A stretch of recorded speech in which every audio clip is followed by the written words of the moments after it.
now know about their investigation. And it might just be cold out there in the Triad, but snow is already showing up in the Tar Heel State. Flakes are falling in Wake Forest and Roxborough overnight.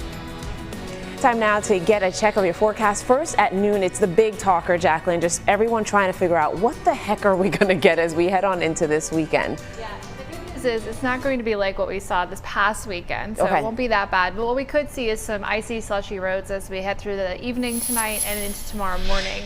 So here's a look at what we see right now on satellite and radar, where we have some snow along the coastline. Looks like Wilmington at least getting a wintry mix at this point, and this is part of what will be impacting us later today. This moisture kind of moving back towards us as we head through the next couple of hours. But you can see that right now the Triad is dry, so we got a couple hours before those showers, the wintry mix, and then the snow start. As we're looking outside at our winter storm alerts, we are looking at a winter weather advisory for the area shaded in purple. That's right now our eastern counties, but I wouldn't be surprised to see this extended into parts of the Triad, even just maybe Guilford County as we head through the next couple of hours. So we'll have to keep an eye out for that. What we're talking about is that rain mixing to snow and then some more snow. Light accumulations in the eastern portions here, up to 2 inches perhaps, but of course that's enough to cause some icy, slushy roads. We'll take a closer look at that impact coming up. All right, thank you so much, Jacqueline. Right now, sticking with the weather, icy conditions caused an Alamance in the Triangle to skid off of the interstate this morning. Here's what we know. Authorities say the ambulance was transporting a patient on Interstate 87 when this accident happened. Crews brought a special crane out to the scene to drag the ambulance out of the deep embankment that you see here. The patient died, but authorities do not believe she died as a result of the crash. 2 paramedics on board have minor injuries, but they are expected to be okay. Here are some tips if you happen to find yourself sliding on black ice. Experts say you should definitely let off the gas and keep moving ahead. Try your best not to panic, and don't turn your steering wheel too much or hit the brakes because you could spin out. Just let your car pass it.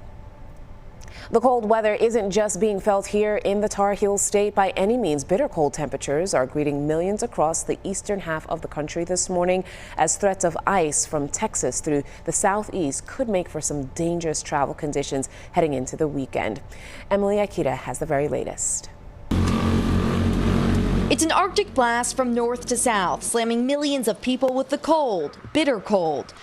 Cold enough to partially freeze the waterfall on this billboard. I got my boots, I got my clothes, my hat, scarf, everything. The Northeast digging out of snow once again and seeing another day of slippery commutes as areas from South Texas through eastern Virginia brace for dangerous ice. In the Carolinas, officials warning of sweeping power outages ahead of a rare ice storm. It's going to be so cold Friday and Saturday night. We're concerned about maybe some families who can't stay warm, and we need people to check on their friends and neighbors. Even strangers to winter weather won't go unscathed. We're going to try to find any ice and take care of it. We're going to mark it as soon as we can, but you might be the motorist who discovers it first. As millions gear up to brave the chill, reminders that winter weather can quickly turn life-threatening. Across North Texas, 11 house fires reported this week as temperatures plunged. I can't believe that someone would try and cross the ice. And in New York, a high-risk rescue. Firefighters saving 2 kids who fell through ice in Queens. You don't know the thickness of the ice. Do not go on the ice. Great advice there. And because of all the winter weather we've been discussing, Cone Health is changing its hours for several COVID-19 testing and vaccination sites today. First up, the clinic at Triad Internal Medicine Associates. It opens at 1 o'clock. Several other clinics will be closed, including the ones at Glen Raven Medical Center and Burlington Family Practice, both in Burlington. All Cone Health testing sites will be closed this weekend. We're told people with appointments that need to be rescheduled have already been contacted. And a reminder, you can stay ahead of the winter storm with our interactive radar. Even our hour-by-hour forecast is a very helpful tool, and you'll also get video updates from our weather team as well.